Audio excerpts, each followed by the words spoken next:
Mortal Kombat is one of the most bloodiest video games that ever even existed. Now, although I've not reviewed the two movies that came out in '95 and '97, I just saw the brand new Mortal Kombat movie now playing in theaters and streaming on HBO Max. But is this new take of the popular video game series a good flick that's worth getting a flawless victory, or is it just in the need for an instant fatality? Find out right now in this spoiler-free review. Big D's Entertainment Rankings and Reviews. So greetings, my fellow YouTubers. I'm Doyle, the Big DTO. This, of course, is Big D's Entertainment Rankings and Reviews. And this time around, I bring to you a spoiler-free review of the just now released new martial arts fantasy film Mortal Kombat, released by Warner Bros. For New Line Cinema, directed by Simon McQuoid in his feature film debut.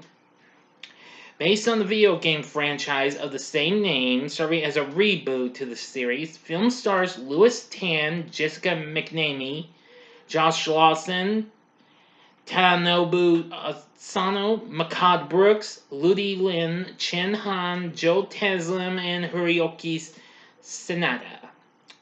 Now then, I will say that this film was just a bloody blast than what I could imagine. I actually saw the special sneak preview of the first few minutes of it on YouTube, and I gotta say, I think I was ready for it, and I got to see so much good stuff.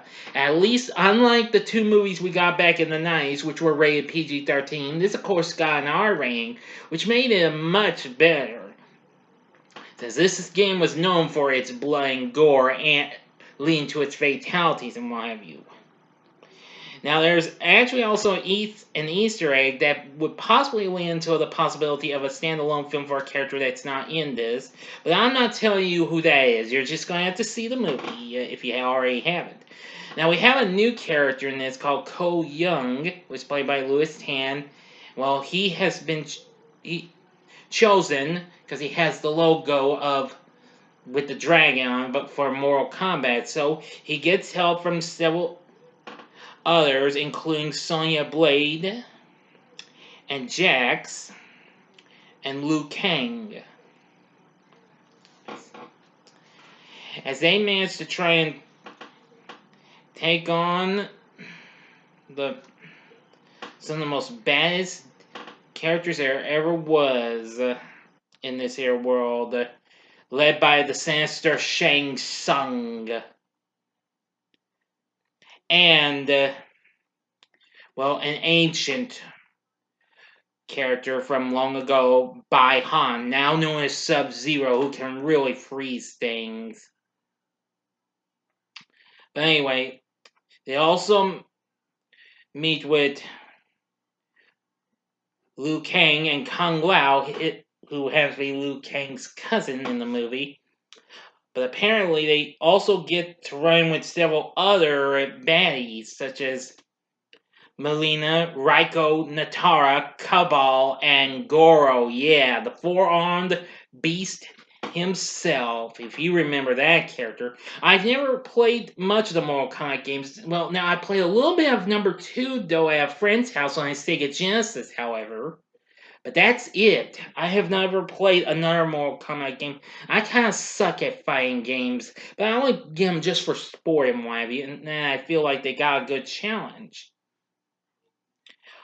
But we do get to see the comeback of one character in the form of Scorpion, but I will not reveal how that turns out, though. You just need to see the movie. I can understand this got mixed reviews from everyone, and that's understandable. Now, but I still feel like this was a blast and what have you. I mean, I love the blood, the gore, and even the cast themselves and what have you. The music by Benjamin Wallfish is pretty good,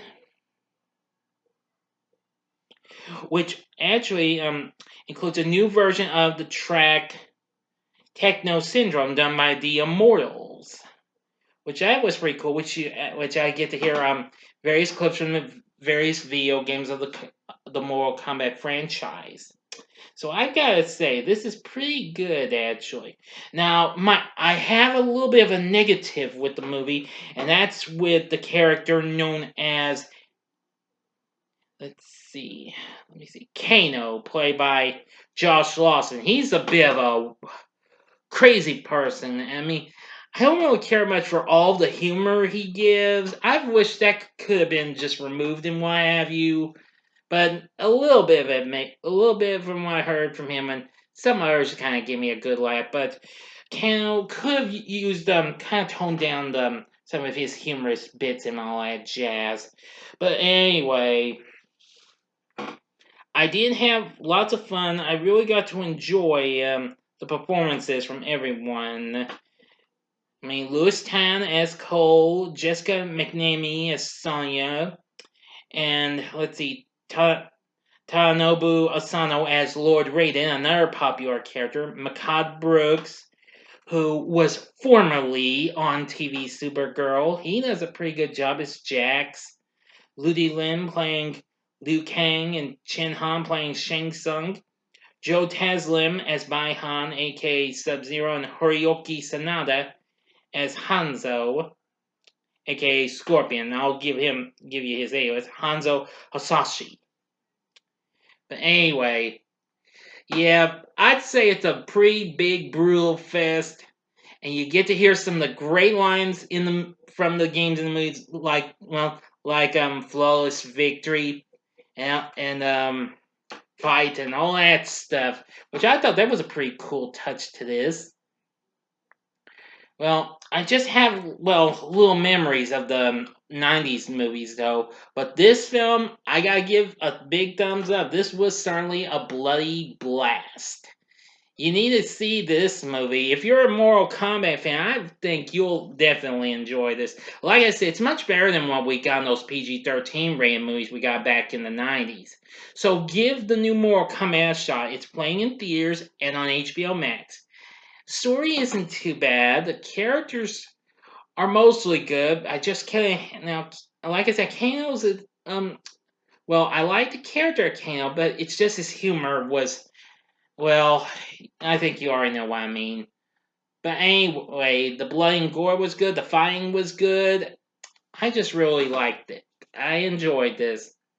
So anyway, for my score for Mortal Kombat, I'm gonna give Mortal Kombat 4.5 stars on a scale of 1 to 10. I'm gonna give it a 9.5. It could have got a 10, but because of some of Kano's humor, I'm sorry. And even if my friend Malcolm, the movie Wizard of Oz, sees this, please no hard feelings. That's just my point of view. Okay, you don't have to take my word for it. But anyway, if you've seen the new Mortal Kombat, tell me what you thought about in the comment section below. If you like this video, click the like button. Subscribe to my channel as well. Be a part of the Big D Nation. And don't forget, next time it's the Dinosaurs TV Law. My next movie review is Easy A. Alright, thanks for watching. And if you like this, you may want to check out some of these recent spoiler-free reviews I have done. In the upper left-hand corner is one I did for the last big movie of last year, Wonder Woman 1984, or go to the upper right-hand corner for my last spoiler-free review on Godzilla vs. Kong, which that's why I went and saw in theaters, but it wasn't the last spoiler-free review I did, because it was Thunder Force that I did. Or if you just want some video game fun, go to the bottom left-hand corner and see my spoiler-free review of last year's big hit, and now still remains the most successful video game adaptation of all time, despite Mortal Kombat failed to do this, Sonic the Hedgehog. And the bottom right hand corner is the button you can click to subscribe to my channel. If you like rankings and reviews on movies, TV, music, video games, etc., then I'm your guy. Thanks for watching. Until next time, I'm the Big D saying, see ya.